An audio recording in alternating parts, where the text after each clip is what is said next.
Cheers. Hey everybody, it's Little Gnome.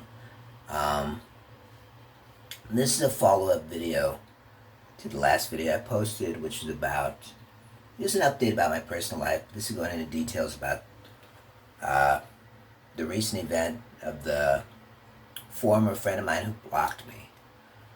As you know, I've been ghosted by a lot of people during this quarantine, but I was also recently blocked by somebody who I consider a really close friend. We were good friends for about 2, almost 3 years. We had some problems. Then last we spoke was in January, and then maybe about early August I find myself blocked. But more on that later. Well, more on that in a bit. I'm gonna give more details. This is real talk story time. This is actually my second attempt making this video. The first time I tried to make it, I don't know what happened to the file, got corrupted or something, but I couldn't play it and edit it. So this is my second attempt at making this video. So I guess I'm just gonna keep it, short and sweet as best I can, to the punch. So yeah. Somebody I considered a really close friend blocked me on social media. I'm sorry, 1 second.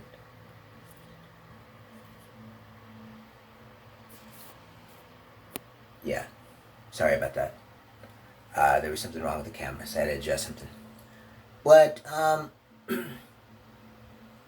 explain. This is somebody who an online friend, but a really good friend. Now, before some of you get dismissive about that, the story that I'm about to tell you has happened to me many times throughout my life.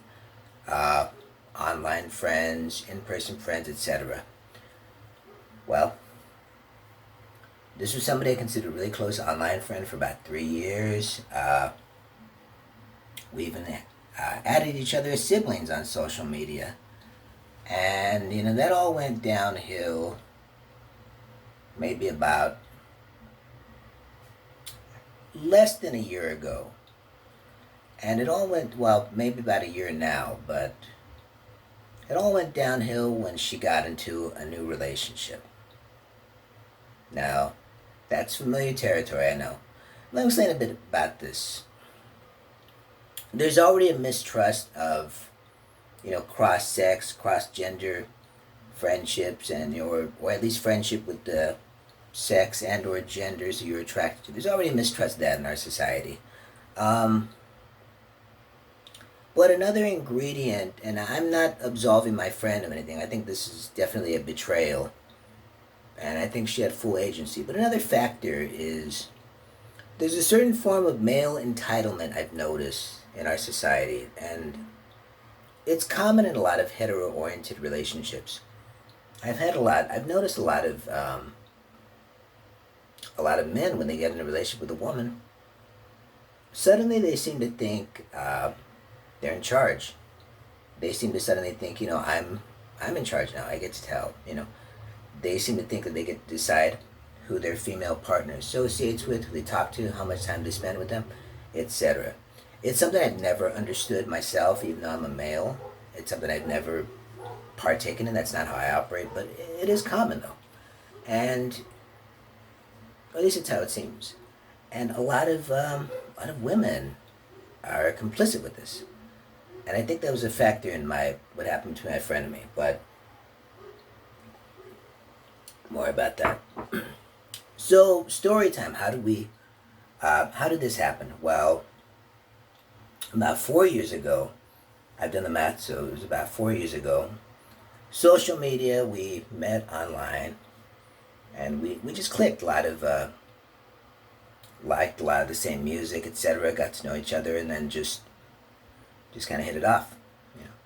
She's about my biological sister's age, so that also, I think, is a factor. It was a familiar kind of dynamic.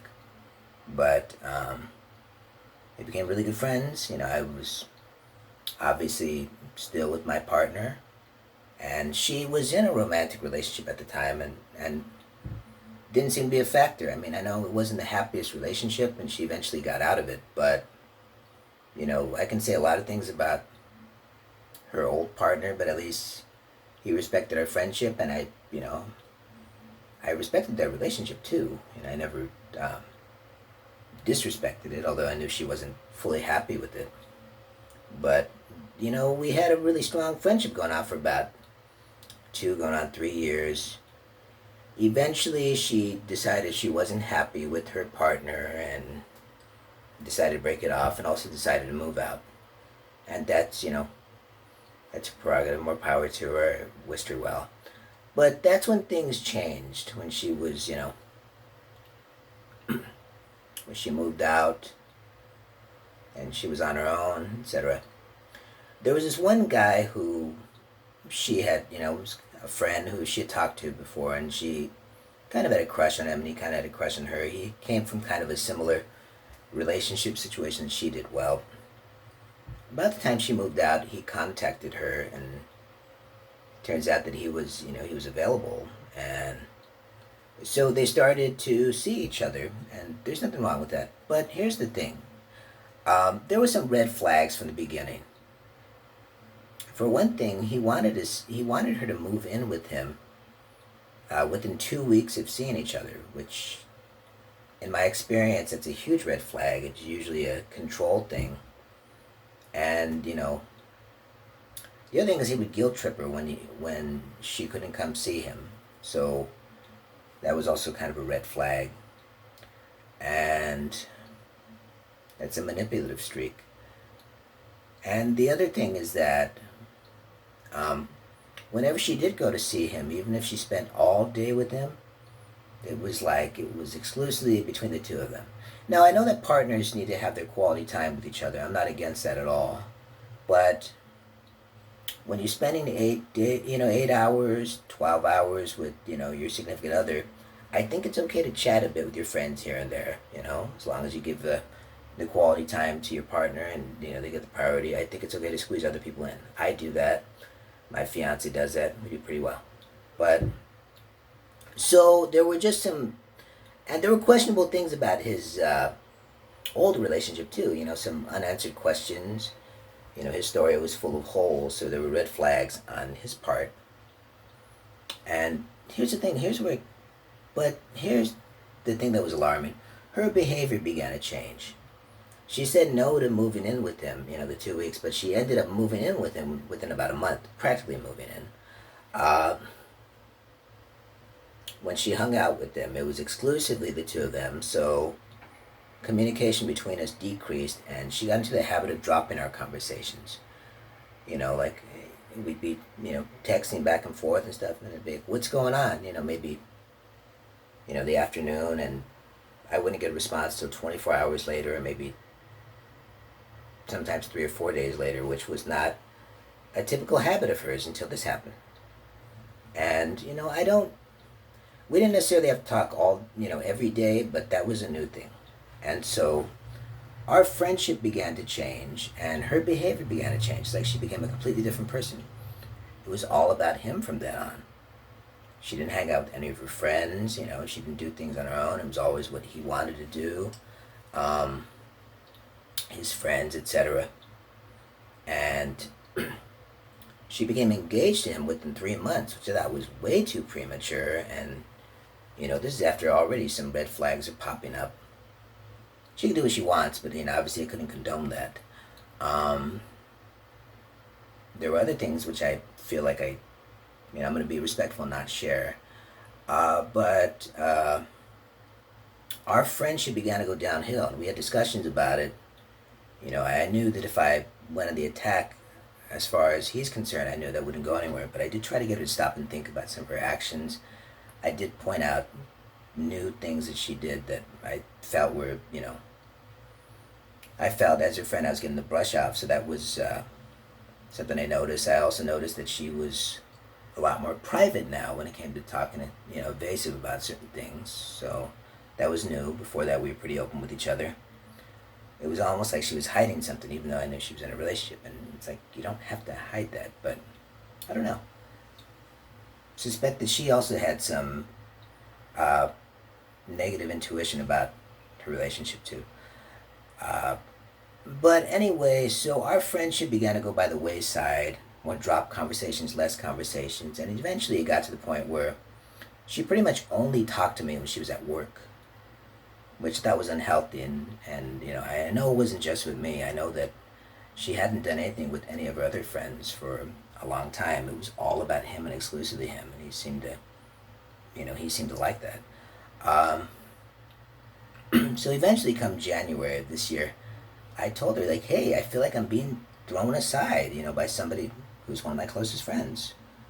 And she said, "You know what? I can't deal with this right now." So I said, "All right, well, you know, I'll leave and give you space, and when you're ready to talk about this, we'll talk about it at some point." And that was the last real two-way communication between us. I know that soon after she married him, but we'll get to that later. She married him after being with him less than a year. Uh, Despite all the red flags and despite the questionable circumstances of the relationship in her judgment. Anyway, about 2 weeks after that, you know, negative communication between us, it was, you know, it was a few weeks afterwards, her birthday was coming up. I debated over whether or not to send her a message, but I figured, all right, you know what? I can at least wish her a happy birthday. So I wished her a happy birthday, you know, and that was in January. Well, several months later, late July, early August, we haven't spoken since then, and she just gets up and blocks me. So I don't entirely know what to think. You know, I keep analyzing my actions to see if there was something I did wrong.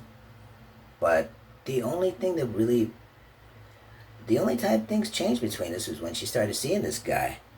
So I honestly think that had almost everything to do with it. And rather than, you know, I can't say for sure, but I suspect she's in a controlling relationship. And I think the guy's possessive. You know, it seems like there's some abuse that's probably going on, you know. But I don't know enough details to really be in the know about that. But she ended up chucking me out, so here I am. I'm salty and bitter. I'm hurt about that. You know, I don't. The friendship is done. But that's what happened. That's my blocking story, how I got blocked recently after, you know, several months of the silent treatment. She just got up and blocked me. So, you know, obviously I'm going to move forward. I have no choice, but yeah, I'm a little salty about that. And especially because I never would have done that to her. I don't do that to my friends, you know. But I guess some people, they just, I don't know, they can't stand their ground with a controlling partner, or they can't handle the balance, you know. I don't know. So, yeah, that's how I got blocked. 2020 has been sort of a losing streak with a lot of friends. As I said before, I've been ghosted by about half the people I was close with. But that's a block story. I wish her well, but I'm bitter. But hey, I guess shit happens. Anyway, that's the story. Hopefully you got something from it. Take care. The next video will hopefully not be as salty. It does feel good to get that off my chest.